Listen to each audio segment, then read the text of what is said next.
ለእናቴ አንድ ነኝ አትግደሉኝ እያለ የገደሉት ወንድማችን አባት እናት እንደዚህ እያነቡ ይገኛሉ። ማልቀስ ሁላ አልቻሉም። ድምጻቸው በቃ የለም ተቋርጧል። ወላሂ በጣም ነው ያሳዘኑኝ እኚህ አባት ማለት ነው። ጥጋበኞች፣ በደለኞች፣ በሰው ልጅ ላይ እንደዚህ አይነት ጭካኔ የምታደርጉ ሰዎች ያልቅሱላችሁ። ይሄ ለቅሶ ለእናንተ ይድረሳችሁ። የእውነት በጣም ነው የሚያሳዝነው።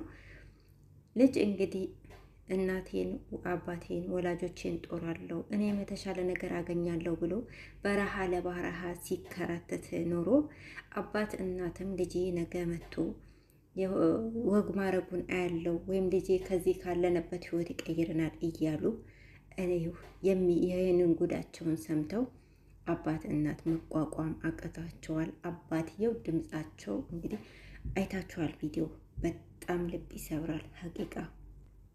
አሰላሙ አለይኩም ወራህመቱላሂ ወበረካቱ። ቤተሰብ እንዴት ናችሁ? ሰላም ናችሁ? አልሐምዱሊላህ እኔ ጋር ሁሉ ሰላም ነው።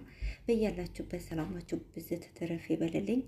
እንግዲህ ከመግቢያው ላይ ያለው የወላጅ አባትና እናት ቪዲዮ አይታችኋል ማለት ነው።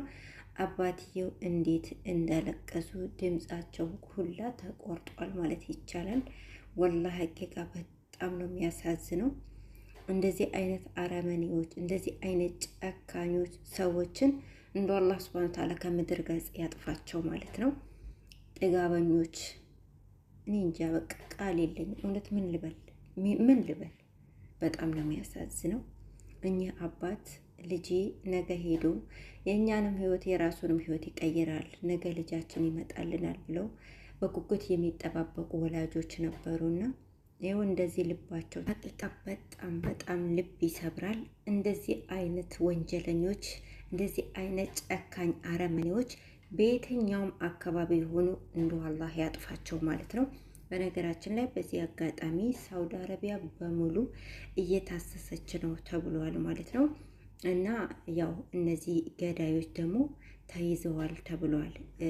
እነዚህ በግድያው ላይ ባለፈው የነበሩት ዋናዎች እንደዚህ የሰው ህይወት የሚያጠፉት አረመኔዎች ተይዘዋል ተብሏል ማለት ነው። አንዳንዶችም ደግሞ ይቅርታ እየጠየቁ ነው። ከሰሞኑ አንድ የተረገመ ልጅ እኔ የሱን ፈቶ አላመጣም ሰይጣን የሆነ ሰውዬ እና እኛ ሰውን ለመግደል በጣም ቀላል ነው፣ በ2 ደቂቃ ነው ሰው የምንገለው ብሎ እንደ ጀብድ ሲያወራ ነበረ።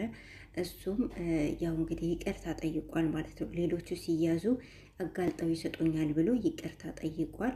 ብዙዎች ደግሞ ይቅርታ ከጠየቀ ይቅርታ ይደረግለት እያሉ ነው ያሉት ማለት ነው። እኔ እውነት ለመናገር ይሄ ሰው ከገዳዮች ምንም ነገር አይተናነስም። ከገዳዮች በፍጹም ምንም አይተናነስም። ምክንያቱም አግኝቶ ቢሆን ሁኔታው ተመቻችቶለት ቢሆን ይሄ ሰው ከመግደል ወደ ኋላ አይልም። እነዛ አግኝተው ስለገደሉ ነው። ይሄ የሚገለው ሰው ስላላገኝ ይሆናል። ስለዚህ ይሄ ሰው ከገዳዮች በፍጹም የሚተናነስ ሰው አይደለም። እሱ የሚያወራውን ካወራ በኋላ ህዝብ ላይ ሚዲያ ላይ መርዙን ከረጨ በኋላ በቀላሉ መቶ ሲምብል በሰው ህይወት ላይ ቀልዶ ሲያበቃ ይቅርታውን ቀቅሎ ይብላው። ህግ ፊት ያ ድምፁ ተሰምቶ ህግ ይፍረደው። ህዝብ ምንም መፍረድ የለበትም። እንደኔ ህግ ይፍረደው።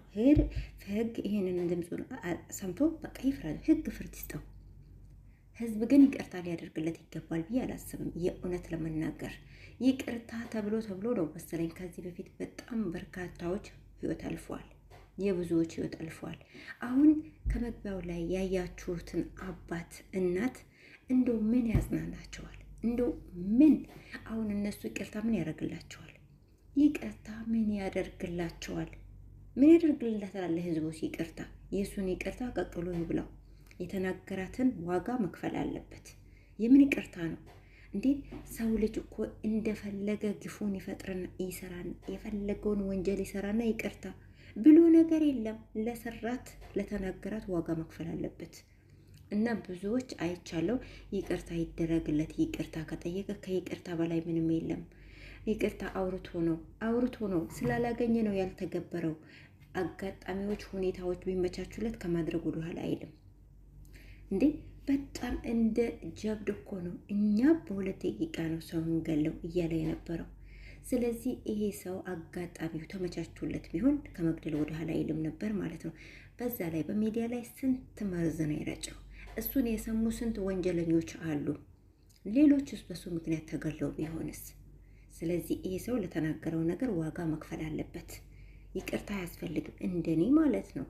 የኢትዮጵያ ሰው ችግሩ ይሄ ነው። በቃ በጣም ይቅርታ ከተባለ ከይቅርታ በላይ ምን አለ? አረ ሌላ የላችሁም። ምንድን ነው ይቅርታ? ይቅርታ ምንድን ነው? እንዲህ ያደረገውን አድርጎ የተናገረውን ተናግሮ የሞተው ከሞተ በኋላ እንዴ እኚህ አሁን ወላጅ ምንድን ነው የሚከሳቸው? ልጃቸውን የሚመልስላቸው አለ? ይቅርታ ልጃቸውን ይመልስላቸዋል? የሞተ ሰው ልጅ ይቅርታ ይመልሰዋል ወይ ነው ጥያቄው። ያልደረሰበት ነው ይቅርታ የሚያደርገው። የደረሰባቸው እነሱ ይቅርታ አያደርጉም መቼም ቢሆን ማለት ነው። ስለዚህ ይቅርታ ይደረግለት የምትሉ ሰዎች ተጠንቀቁ። እውነት ለመናገር ማለት ነው። ይቅርታ ያልደረሰበት ግልግል ያውቃል ይላል ሀገራችን ሰው። እነዛ የተቃጠሉ ወላጆች፣ እነዛ ልባቸው የተሰበረ ወላጆች ይቅርታ ሊጠግናቸው አይችልም በፍጹም ማለት ነው። እነዚህ ሕግ ፊት ቀርበው ወንጀለኞች ቅጣታቸውን ሲያገኙ ብቻ ነው እነዛ ልባቸው የሚጠገነው በትንሹም ቢሆን ማለት ነው። ምንም እንኳን ልጃቸው ባይመለስ፣ ነገር ግን ወንጀለኞች የእጃቸውን ሲያገኙ፣ ፍርድ ሲያገኙ ልባቸው ይጠገናል። እናማ ይቅርታ ይደረግለት የምትሉ ሰዎች ይቅርታ እንዳይደረግለት ለተናገረው ላደረገው ሁሉም እያንዳንዱ ዋጋ መክፈል አለበት። ሕግ ፊት ቀርቦ ሕግ ይዳኘው። በቃ አለቀ። እንደዚህ የተባለ ነው ወንጀል የሚስፋፋው። በነገራችን ላይ እኛ ሀገር በይቅርታ ስለሚታለፍ መሰለኝ ያ ሁሉ ህዝብ የሚያልቀው። እንደ የሰው ነፍስ እንደ ጉንዳን በቃ እንደ ጉንዳን የረከሰው በቃ ይቅርታ ይገላል፣ እስር ቤት ይገባል፣ የተወሰነ ወር ታስሮ ይወጣል፣ እንደገና ሌላ ወንጀል ይፈጽማል። ይሄ ነው በቃ ያለው ነገር። እና ለሟች ወላጆች አላህ ሶብር ይስጣቸው፣ ለሞተውም አላህ ይዘንለት። እንግዲህ ገዳዮች ተይዘዋል ተብለዋል። እነሱም አላህ የእጃቸውን ይስጣቸው። የሳውዲ ሰዎች ከያዟቸው ያው የእጃቸውን ያገኛሉ። እንደው ለዛ ሰው ተበቅሎለታል ጀሊሉ ማለት ይቻላል። የእጃቸውን ያገኛሉ። ገዳይ በሳውዲ አረቢያ ሕግ ምን እንደሆነ ታውቃላችሁ። ያኔ የሰው ህመም ይገባቸዋል ማለት ነው። ያኔ የሰው ነፍስ መጥፋት እንዴት እንደሆነ ይገባቸዋል። በቃ እኛ ምንም አንልም፣ አላህ ይበቀልላቸው ማለት ነው። ለማንኛውም አላህ ሶብር ይስጣቸው ለወላጆች።